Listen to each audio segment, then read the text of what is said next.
My name's Angela Malibet. So this is my first YouTube video for Life After Trauma. And the whole point of this platform is just to give everyone a safe haven that they can talk about any trauma that they've been through, relate, or not even talk about, just relate to some of the experiences that I went through in my life, how I dealt with trauma without saying anything to my family, um, and dealt with depression, is still dealing with anxiety, just dealing with a lot of mental stuff and pushing through it and being able to open up and feel comfortable to tell the world. Shoot, to just tell my family what happened to me over 16 plus years ago. Um, it's just a new way for me to finally, a new outlet for me to finally feel comfortable about what has happened to me. So let's go ahead and get started. Once again, my name's Angela Malibet. My family, we own shelves, early learning centers that are located in Milton, Harrington, Dover, and Camden, Delaware. We service over 300 plus families. We also have beauty supply stores. We also have laundry mats. We, my mom is an amazing woman and is an amazing entrepreneur that's instilled so much of that into myself. Um, so the fact that I went through what I went through and still am able to get here, being 26, running our largest childcare facility that's licensed for 110 students, and prospering at it has been amazing. I have my bachelor's degree from Hampton University. I'm gonna go back for my master's this spring, and I'll be working on my master's in education. So once you hear my story, it's, I know a lot of people are going to be shocked that I went through what I went through and aren't going to be able to believe that I went through what I went through, but I did. And here I am today to be able to tell my story and to give anybody that's going through any trauma hope that it will be okay and that you will make it through any obstacle that's thrown your way. Um, okay, so where should I start? Um, this is gonna be hard for me, guys. It's really gonna be hard for me. I'm not gonna lie. I've never. It was hard for me just to open up to my family. So to be able to open up to YouTube is even harder. But hey, I feel like it's something I have to do. So growing up, I had an amazing childhood. My parents, they took us everywhere, anywhere. I got anything and everything I wanted. I'm the baby. I was the baby of five. Um, my siblings were amazing. They spoiled me just as much as my parents spoiled me, so that was fun. I went to an art school first through eighth grade. Had the same friends first through eighth grade, and I really enjoyed it. My parents put me in anything and everything. Um, I was in softball, I was in dance, I was in art, I played steel drums at the art school. Um, I did a lot of stuff, a lot of fun stuff at that. And then there was one night in particular, it was in the summertime. I do remember my siblings um, were leaving for, had left for sports camp. And I was sleeping in our living room, sound asleep, and I woke up to a weird feeling. Wasn't really sure, what it was, but I woke up to a really weird feeling. Um, so just to lay out the format of everything for you guys, um, it was a pull-out couch. So I was sleeping on a pull-out couch, and the TV was right in front of me. So when I woke up to the weird feeling, I had seen pornography on the TV, and that's when I realized that a close family member was sexually abusing me. So I just laid there and I pretended I was asleep. I didn't know what to do. I didn't know. I didn't know anything. I was eight, between 8, 9 years old. Um, I did a really good job of blocking the specific time, my age of that whole year. I just kind of blocked out of my memory. And they didn't know I was up. They didn't know I woke up. So I guess once they was done and relieved themselves, they left and went to the bathroom. So once they got up and left, I got up so fast and I ran to my parents' room. And I just remember um, squeezing in between my parents and just laying there. I didn't move. It was a really close family member. I didn't move. And then they was going to the basketball camp the next day. So my dad got up and took them to the basketball camp. Um, and I never said anything. Never told anybody because in my head it was that's family. It's family, it's family, it's family. And don't get me wrong, I watched Law and Order faithfully, SVU Law and Order at that faithfully, but still in my head, my loyalty was my family. Growing up, it was just always family, family, family. This is my family. I don't want anything to happen to them. I don't want this to happen to them. I don't want that to happen to them. My thing was, I just don't want anything to happen. So I never said anything. I went through my childhood trying to understand it, not really understanding it, not able to really understand it. But deep down, I knew it was wrong. But the logic in my head was I can't say anything because it's family. Um, I will say that was probably not the smartest decision to make, but at the same time, I was very young. So what better that I really know? And don't get me wrong, if anybody that knows me knows how close I am to my mother, how close I am to my siblings. So it wasn't anything about being, I didn't have the space to tell them and open up to them or anything. It was more the fact of I just didn't know how, and I just did not want to see them go to jail because I knew what would actually happen at such a young age that they would go to jail. But my thing, like I keep saying, it's family. It's my family. I don't ever want to see anything happen to my family. But over the years, I started noticing that I wasn't right. I was holding a lot in, and I wasn't right. I was accepting things that I shouldn't have been accepting. Like my high school years. Huh, it's a whole nother story with my high school years. In high school, whew, so after I graduated from the art school in 8th grade, I went to a technical school in Delaware, and it was different. The art school I went to was predominantly white. In my class, our classes were probably 20 students, 20, 25 students. We had two classes, so two first grade, second grade, and so on. And each class maybe had about 20 to 25 students in it. So we were a very small school. Um, and an amazing school, I will say that. I love the art school. But in my class, there might have been 5 black students, and I was one of the 5 black students. So it was a predominantly white school. So when I went to the technical school that took people from just about all over Sussex County, um, it was different. It was an eye opener for me. But having gone through what I went through when I was younger, I thought the only way for knowing if someone cared about you was through sexual acts. Through sexual acts, I thought that was a way of showing your love. Um, for a long time, I really did. You know, I had my first kiss when I was 14. I lost my virginity when I was 15. Um, I honestly just didn't know any better.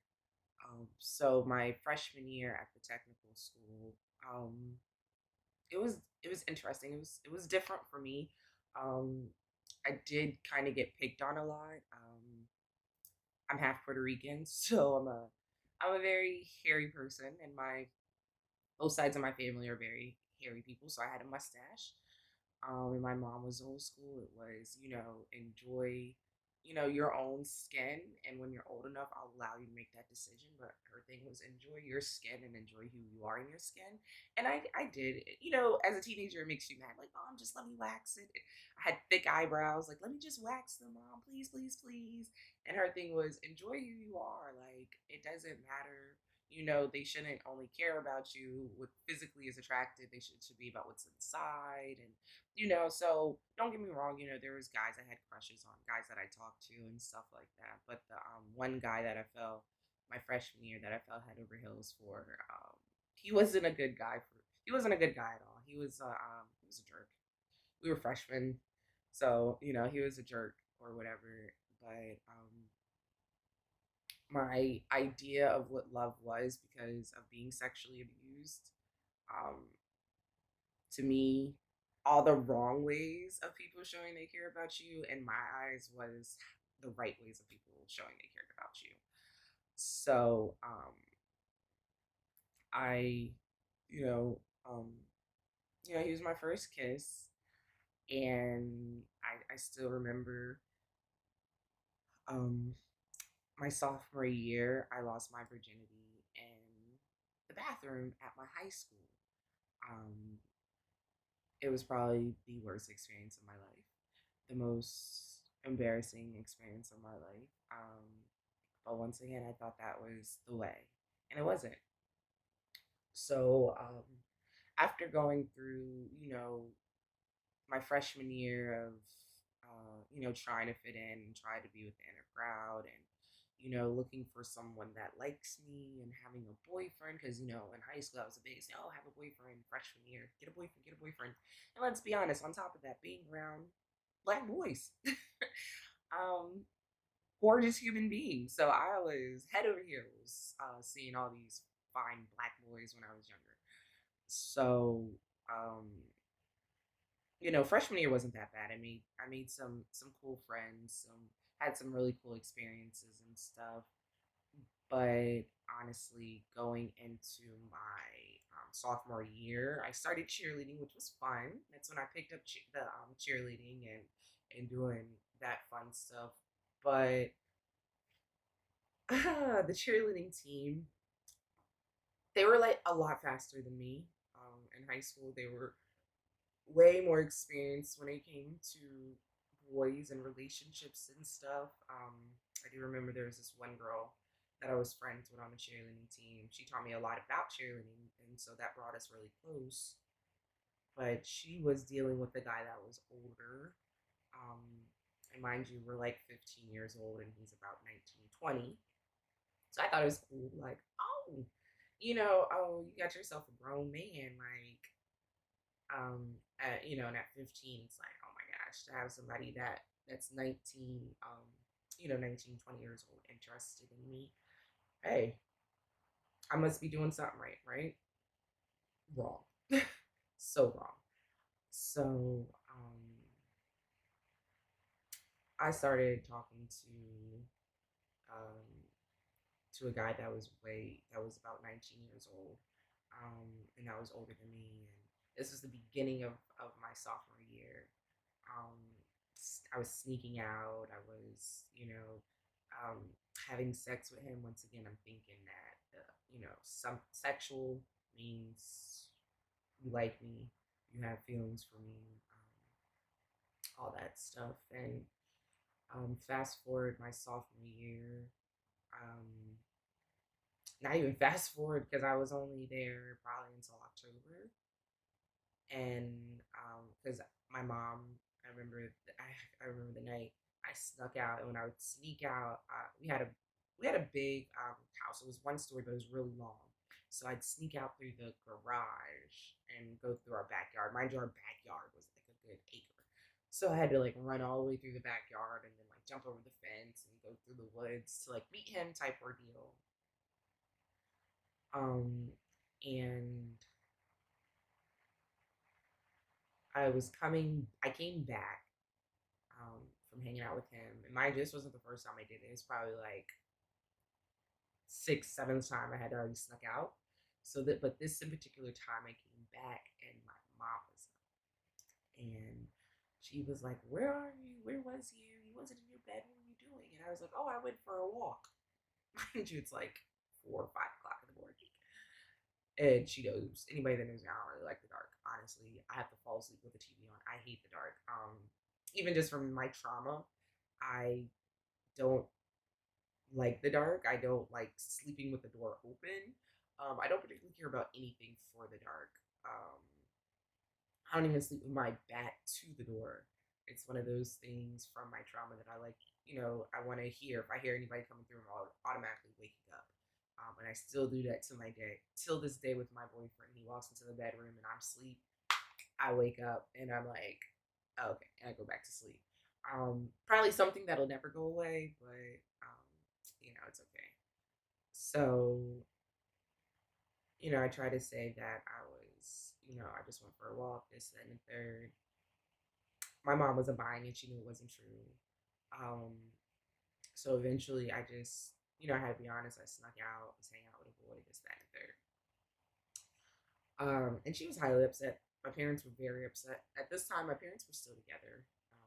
My parents were still together, so it was just kind of like, what do so they were very upset about that. So I went to school. They took my phone, they took everything. I went to school, and that day I went to school, my mom pulled me out because they found out the entire truth that the boy was 19 years old, that we were having sex, all that stuff. So my mom pulled me out, and she did take me to the police station where I did have to tell a detective that was a family friend. Um, I had to tell him, what was going on and what happened, and that was really hard. But still, I did not go into what happened to me when I was younger. I just, I never really put the pieces together that because of what happened to me when I was younger led to this. And mind you, my family had no idea. My mom had no idea. My dad had no idea. My sibling, nobody had any idea. Besides the person that did the trauma to me, nobody else had any idea. So, they just assumed I was just rebelling um, and all this stuff.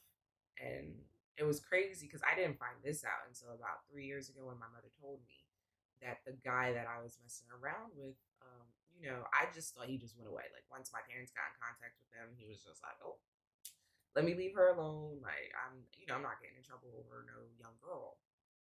Boy, was I mistaken. um, he actually called my mom and told her that he was not going to leave me alone, that he was, that him and I were going to be together forever, and this, that, and the third. Never had an idea about any of this. And my mom actually picked the phone up and called the police and told them, lock him up. He won't leave my daughter alone. He don't want to leave my daughter alone, so knock him up. Mind you, like I said, I'm 15, he's 19. That's a big no-no. So apparently he went down to the police station. He went down to the police station. He told the truth. Yeah, that I did this and we were having sex and this, that, and the third. Him not being the brightest person, they snatched him right on up and they took him.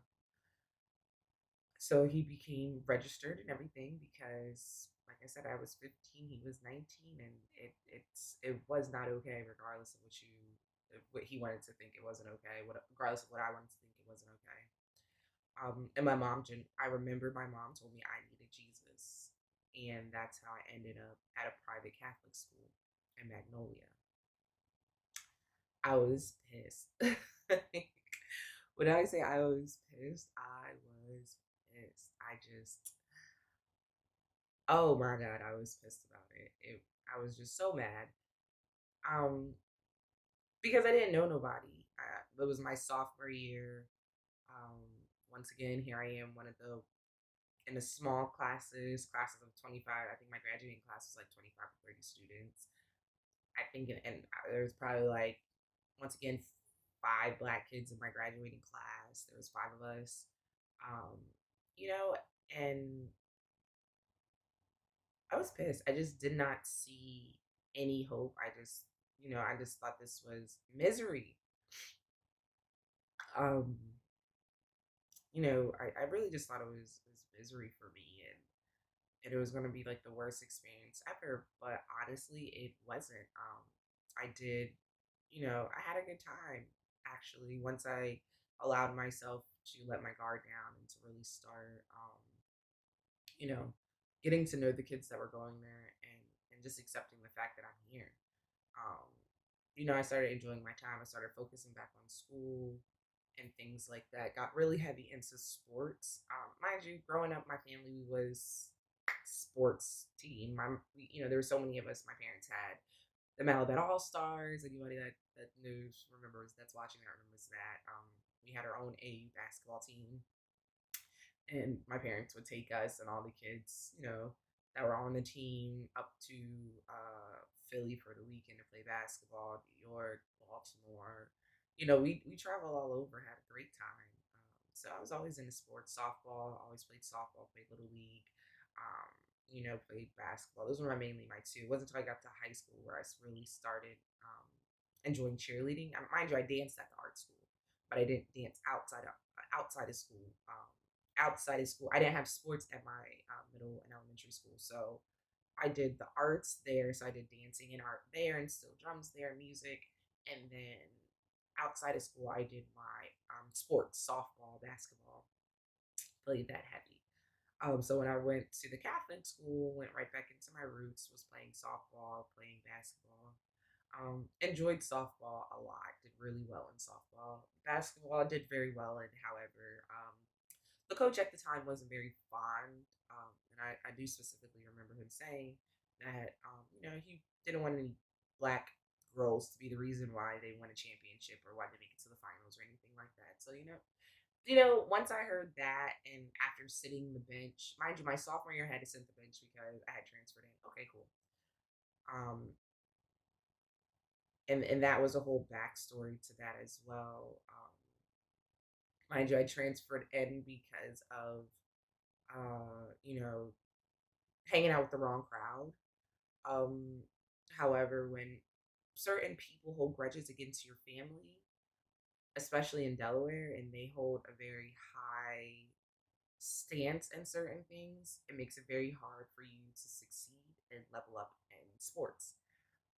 And that's what happened to me. There was an old basketball coach that, and I still remember this. I had to go to a hearing, in the school or the school, the Catholic school that I went to.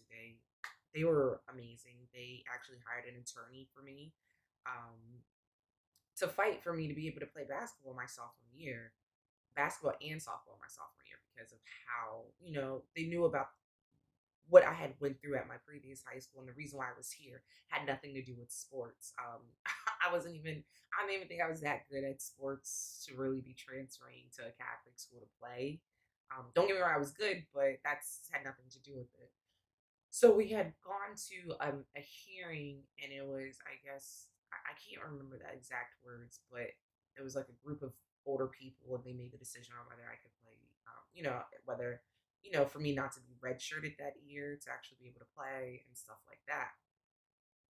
And the president of the board, he had a grudge against my family because my amazing brother, Darnell, was an amazing athlete, awesome athlete, amazing basketball player. And he decided to transfer from the technical school that I went to my freshman year, and he went to as well. He decided to transfer out of there to go to better schools, for him. And one of those schools was Oak Hill Academy. Anybody that's hip to basketball, Oak Hill Academy was one of the top basketball schools for, especially for men coming at the going into the NBA and stuff. And he played with, top players and everything. So he was mad about that. He held that grudge against my entire family, and we thought, it's been years. There's nothing, to hold it against me for. Boy, was I majorly mistaken. Even the attorney was so confused because he had same exact reason. There's another girl that went to my school, same exact reason. She transferred in and she played soccer, and they allowed her to play soccer. But when I came and I played, I wanted to play basketball and softball, it was like no. And my mom was so embarrassed because she really sat there and explained what happened to me and why she transferred me. Told them it has nothing to do with sports. It's all because she just really needed God, and she just really needed to become one with herself and the man above. And don't get me wrong, even though he excused himself, yeah, you can excuse yourself, but let's be honest. When you don't like somebody and you've talked junk and you talk this, that, to see that name come across the board and you're friends with everybody on this board, your opinion is gonna go and infiltrate everybody. You're the president. How wouldn't it? And they denied me to be able to play, and I remember I cried my eyes out. I cried. I didn't have anything else. I didn't have anything else. I'm at a whole new school. I have no friends. I have nobody. The only thing I really have is my sports. He did not, I can't say he did because he excused himself and he could have a decision because he was a family, yada, yada, yada. But he still influenced their decision. And I could not play softball or basketball my entire sophomore year. Thank God I had, my softball coach. Loved that man. He did what he needed to do. His biggest thing was you can't score. Don't score. We can't get you. You can't get into the newspaper. Nothing. So don't score. Don't do nothing. So he let me play. I played left field. Anybody that plays left field in baseball, you're not really doing much of anything. So I played left field. I'd hit, and then once I get on base, you take me out. Let such and such get on base. So when they scored. Their name would pop up and stuff like that. But that was really hard for me. So I really got deep into, doing travel basketball and stuff like that. Still, I was on the basketball team, but I was on JV. I couldn't be on varsity or anything, so I was fine. Still played with the team and stuff like that. But then my junior year, softball was amazing. Did a great job in softball. Was center field, became the coach. They called me Princess. I know it's really weird, but they called me Princess on my softball team. But that's because I had pink everything. Like I had a pink bat. I had a pink batting bag. I had pink and black batting gloves, pink and black sneakers. I mean cleats. Everything had pink in it. Something had pink in it.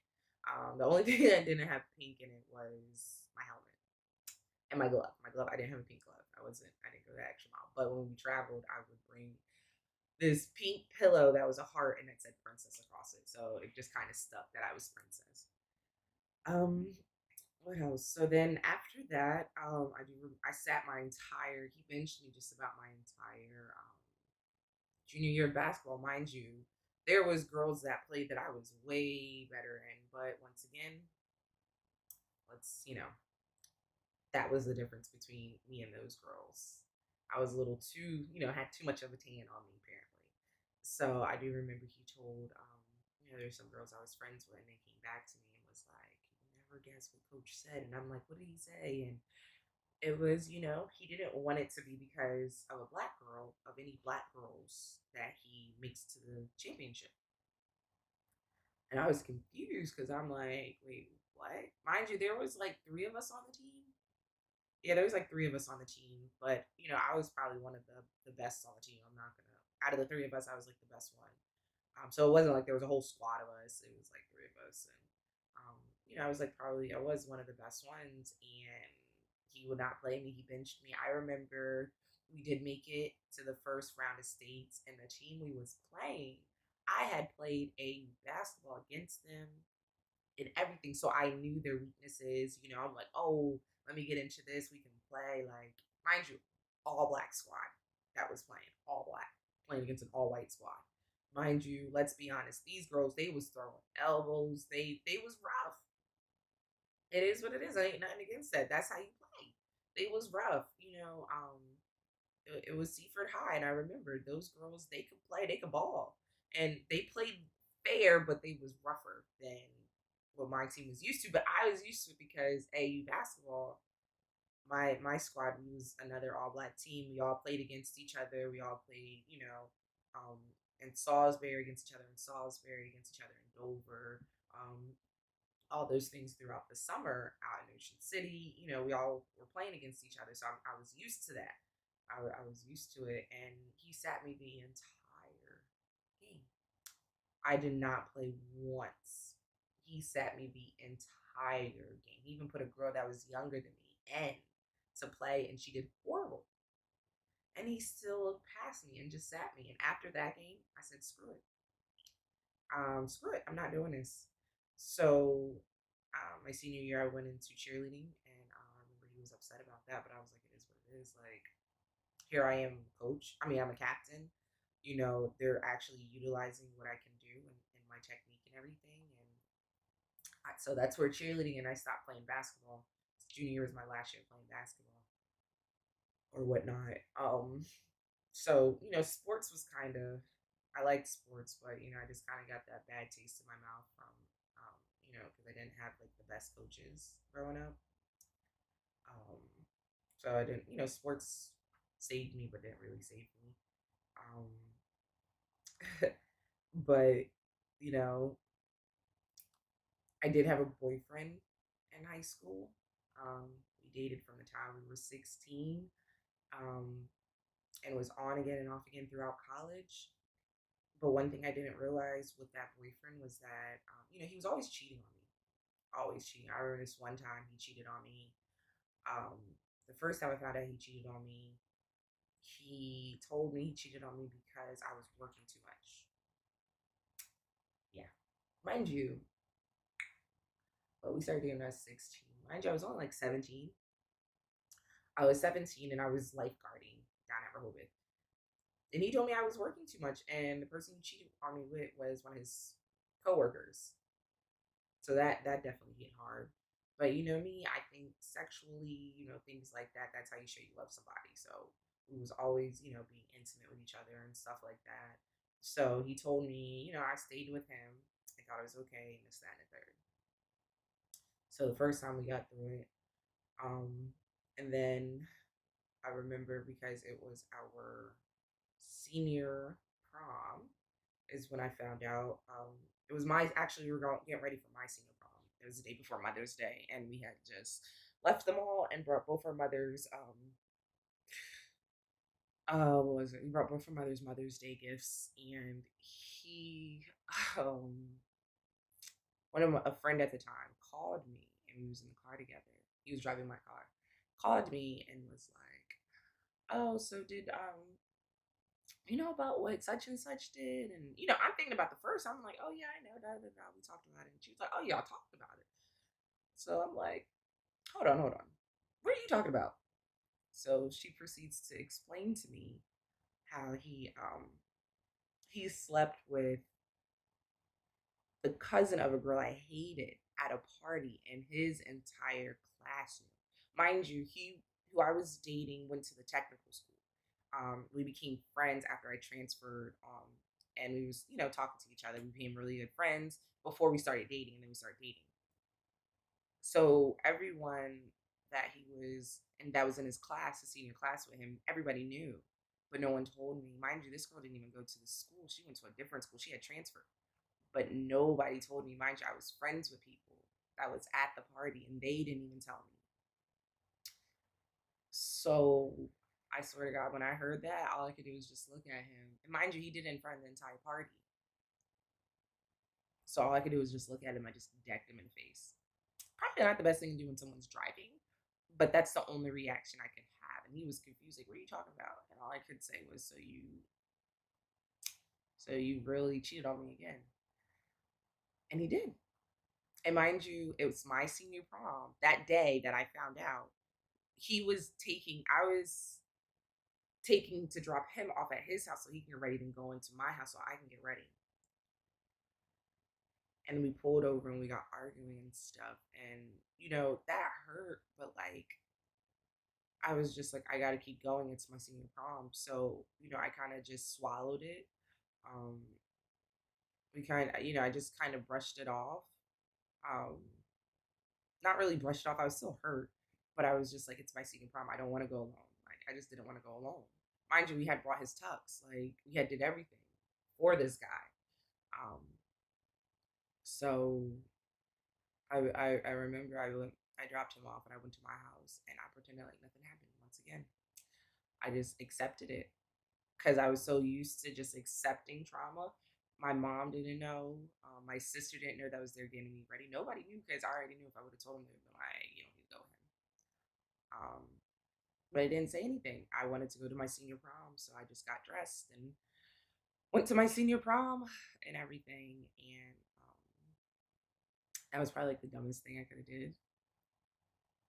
That was probably like the worst prom I ever went to.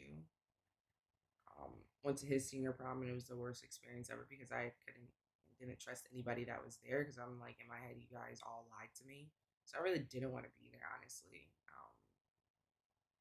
But I was easy with accepting hurt because I had been hurt already as a child. Um, and I didn't really I never really had a lot of close friends growing up because I just didn't trust people because of the trauma and the hurt that I had endured from all types of people that I considered friends and family. Um, so I never really like. I always wanted to have a lot of friends. I always tried to be in crowd, but it just never worked for me. Um, and that's when I just knew I had to go somewhere far away for college, and I did. I applied to Hampton, um, HU, the real HU. I went to, I applied to Hampton. My sister Monique Malaved, she went to Hampton, so that always, when I would go and visit her, I just always loved the school. So I ended up going to Hampton, and ah, that's a, those are that's for the next video. We can get into college and my early 20s and those experiences that I went through. But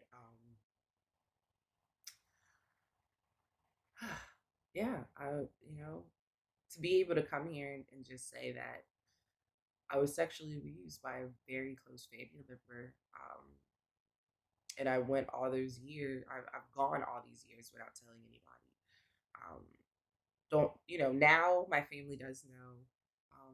I told them about 3 years ago, and that's when I got into therapy and all that stuff. And my amazing therapist has been doing wonders for me. And I trust me, I still go every other week. Sometimes there'll be times I don't go, but when I need her, I call her. Um, but yes, I was sexually abused, and it really was something that if I could go back in time, I would definitely change the way that I went about handling the situation. And but I can't. I feel like everything happens for. I do feel like everything happens for a reason, and we handle our situations the way we do for a reason. And the man above puts us in certain situations for a reason. Um, and I feel like if I didn't go through what I went through, I wouldn't be here. If I would have stayed at the technical school, 9 times out of 10, I probably would have been pregnant. I probably would have had multiple kids, baby dads. Just, I wouldn't be where I am today. I wouldn't be as successful as where I am today. I wouldn't have so many people that look up to me, that want to hear my story, that wants to, that looks at, that idolizes me. I wouldn't have that. And at the end, what they did to me was wrong. Um, I hope karma comes back around, but I can't control that, so I would never wish bad on anybody. I just, hope the best for them, but just stay away from me. And I have to keep pushing forward. So that's where this video, this blog vlog, as I guess they say nowadays, comes into part because now you got, now anybody that's going through what I have or am going through, you guys have someone that's like, you have someone that you can see that it is possible to turn your life around. It is possible. That trauma isn't going to hold you down for the rest of your life. That trauma isn't going to hurt you. Like I said, this is trauma that happened to me, let's say at least 16 years, at most 16 years ago.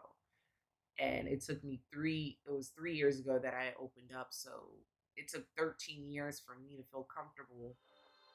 Not even feel comfortable. It took 13 years for me to hit my true rock bottom to finally realize that I'm not succeeding in life because I'm not dealing with what's the demon deep down inside of me that needs to be dealt with, and that was my trauma of being sexually abused, and telling my family and opening up to them and letting them know,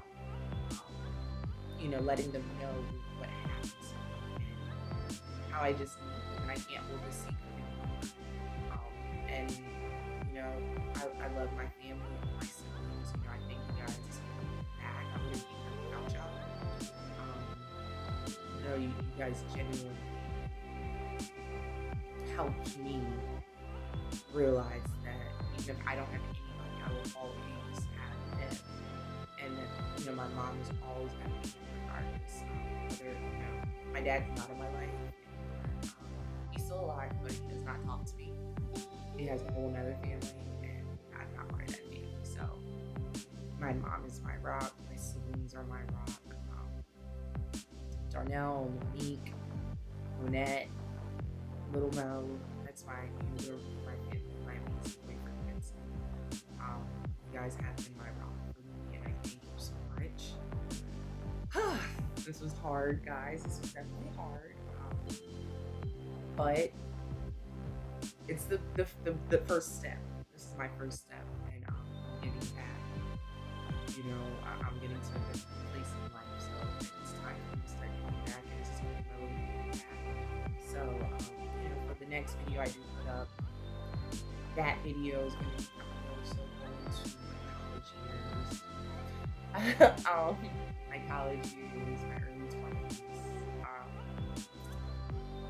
my dad drama. I'm gonna be going into all that. But thank you guys for tuning in. Thank you guys for watching my video. Definitely stay tuned for the next one. And at the end of the day, if you have any trauma that you're dealing with and you just need somebody to reach out to, I put up the abuse hotline number, the sexual abuse hotline number, so that you can reach out to them. Just don't hold it in, guys. Definitely talk to somebody. Definitely let your pain know and address it and deal with it. Don't do what I did. Yes, I'm pushing forward and stuff. Trust me, the next video will be real. I will be honest about my lows, my depressions, my some things that a lot of people are embarrassed to talk about, but I'm gonna talk about. So you guys have an amazing day, and thank you guys once again for tuning in.